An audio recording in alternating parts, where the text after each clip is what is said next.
Good morning guys, Master Z here. And eto nga no, kita nyo ngayon si Tuwato. So ayun, it's Sunday and motor na naman ang gagawin ni Master Z, no. So specifically sa ilaw ni Tuwato. So itong mga to, yan. So nagkaroon na po kasi ng problema yung atin pong blue water, no. So dito sa side na ito, napundi na po yung dalawa dito sa baba. So papalitan na po natin yan. Then ito is possible nito, ilalagay na lang siguro natin ito tuwing may laro po tayo sa endurance. Pero kapag daily use po natin, aalisin po natin yan, no. So ma-check nyo rin, no, pakinggan nyo. Ayan, may tunog na kalog na siya sa loob, no. Itong isa okay pa naman, pero tignan natin kung pwede natin may lipat yan dun sa e-bike na ginagamit ni Thor.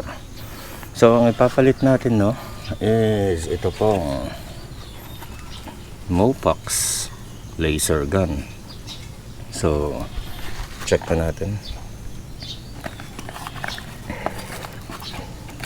Meron na yung kanyang bracket, diba? Yan, ito pala yung kasama niya, yung mga tornilyo. Yan. Then yung mismong laser gun. Yun, no.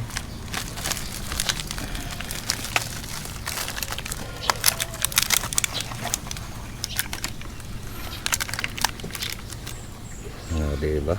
Mofax yan.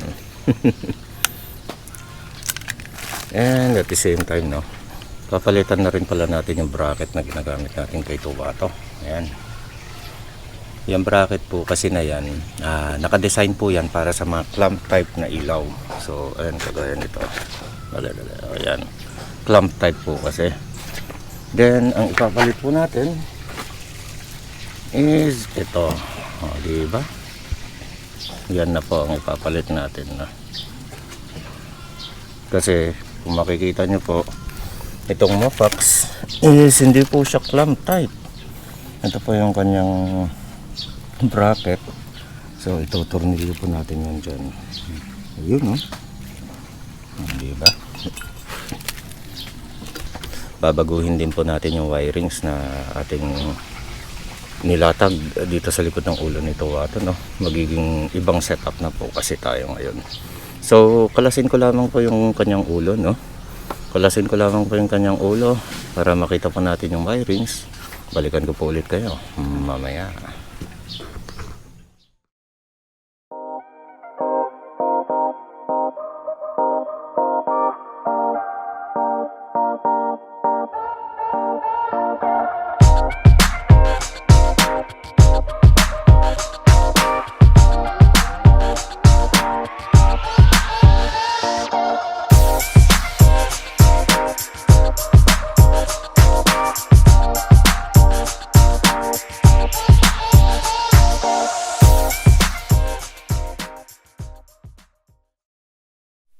So yan guys, natapos na po natin, no?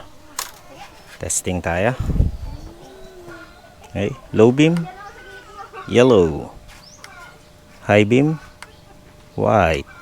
Yellow, white. So ayan, no? Natapos na rin po nating ihinang.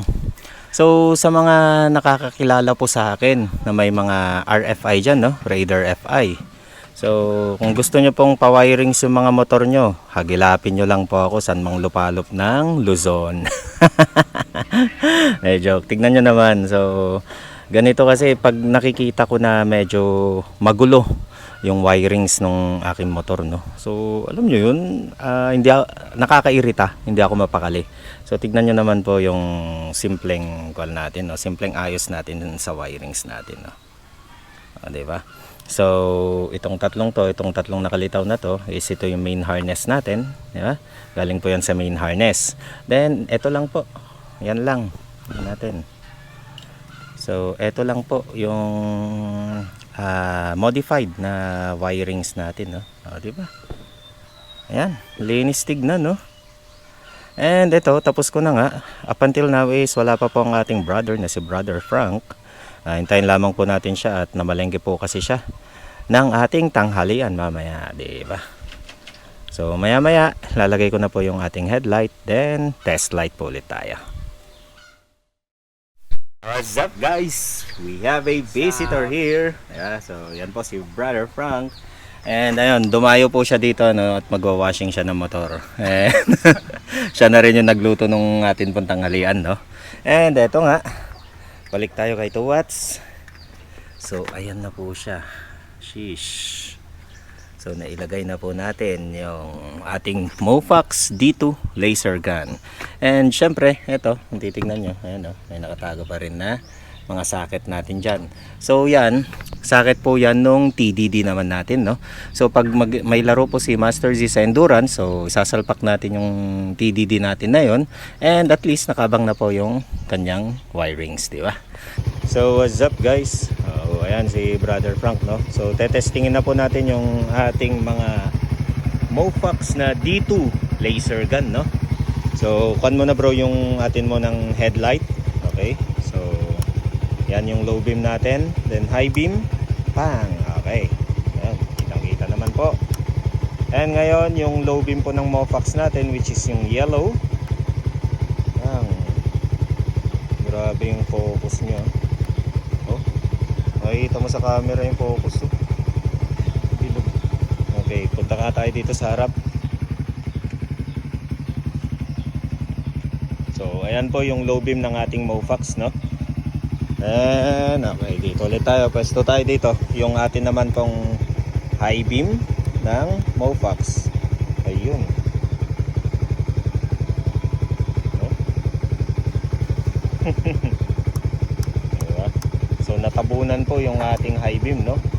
Grabe liwanag. So yan guys, yung ayos po natin ngayon sa ating mga auxiliary light, no, is hindi pa po yan naka-wide. So focus beam po muna tayo, no? Saka na lang natin yan iwa-wide if ever man na magkaroon po tayo ng chance ulit na makapaglaro ng endurance, no? So isang low beam pa nga dyan bro. Low. Grabe yung pagka-yellow, parang egg yolk, oh. Diba? Golden yellow. Golden yellow, then high. Yun, no? Focus beam. Kapag po, no? Liwanag. Pitik-pitik yung mga ganyan. Yan yung butterfly mode, eh. Dali. Punta tayo high beam pala bro, yung high beam. Low beam. Ayun, no? So, di ba? Napakaswabe po. So, Mofax D2 laser gun, di ba? Di makita yun. Yun siya, oh. Di ba? So, ayan po, no? So, sa lahat po ng